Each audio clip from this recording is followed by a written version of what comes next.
U.S. Navy vehicles patrolled southern Puerto Rico on Saturday, November 29th, as the United States increased pressure on Venezuelan President Nicolas Maduro's government.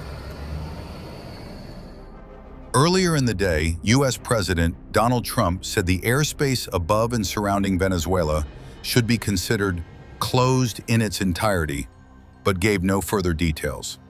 U.S. President Donald Trump said that the airspace above and surrounding Venezuela is to be closed in its entirety.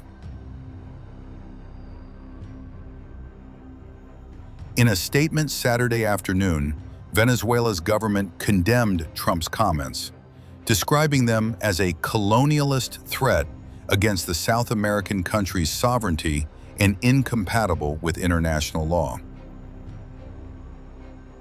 The U.S. president's post represents a hostile, unilateral, and arbitrary act incompatible with the principles of international law, the statement said. The Trump administration has been weighing Venezuela-related options to combat what it has portrayed as Maduro's role in supplying illegal drugs that have killed Americans. The socialist Venezuelan president has denied having any links to the illegal drug trade. The airman serving with one of the most feared bomber forces in the world, the U.S. Air Force's 7th Bomb Wing at Dyess Air Force Base in Texas under the auspices and leadership of Colonel Seth Spanier. Colonel, where are you, Colonel? Colonel, let's see here. You're right there. Thank you, Colonel. All of you are backbone of America, and you really are the backbone of America's air power. And in recent weeks, you've been working to deter Venezuelan drug traffickers, of which there are many. Of course, there aren't too many coming in by sea anymore, if you probably noticed that, from sending their poisons into the United States, where they kill hundreds of thousands of people a year. But we're going to take care of that situation. We're already doing a lot. We've almost stopped. It's about 85% stopped by sea. You probably noticed that. People aren't wanting to be delivering by sea. And we'll be starting to stop them by land also. The land is easier. But that's going to start very soon. We warned them. Stop sending poison to our country. We also have the 18th Space Defense Squadron at Vandenberg Space Force Base in California, headed by Captain Ryan Weber. Captain, where are you, Captain? Thank you very much, Captain. Great job. Every day you maintain American dominance on the high frontier. You're the guardians of one of the most important domains we have to protect, and you make us very, very proud of the job you do, Captain. Thank you. Finally, we have the great men of the Coast Guard, and I have to tell you, there are a lot of women in the Coast Guard now, too, and we're happy about that.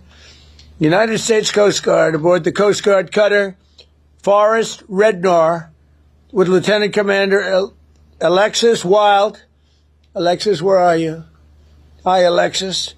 Alexis Wild at the helm.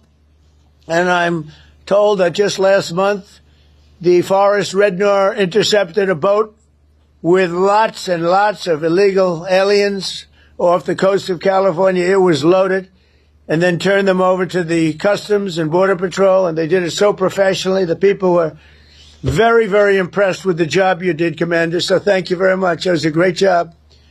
And thank you for defending our maritime borders with skill and with pride, and the job you do. Amazing.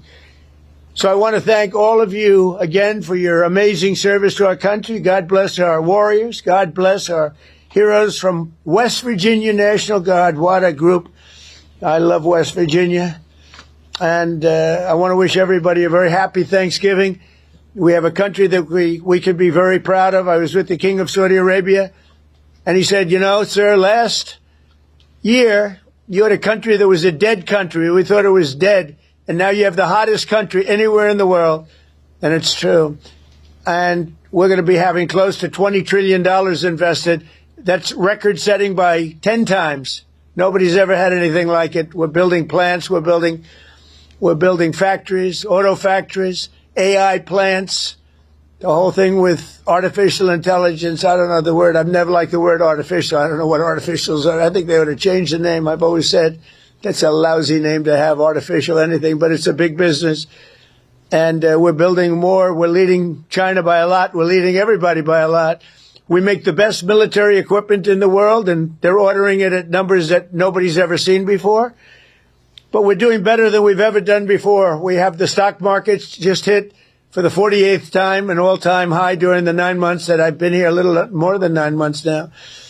And so we have the hottest stock market ever. That's a big thing for 401ks and all of the millions of people with jobs and 401ks. Everybody participates in that. But it's 48 times in a little bit less than 10 months. 48 times we hit an all-time high.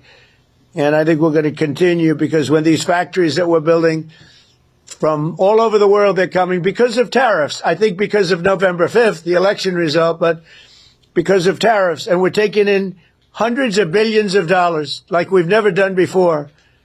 And some of that's going to go back in the form of a sort of dividend to our people. But much of it's going to go toward reducing debt.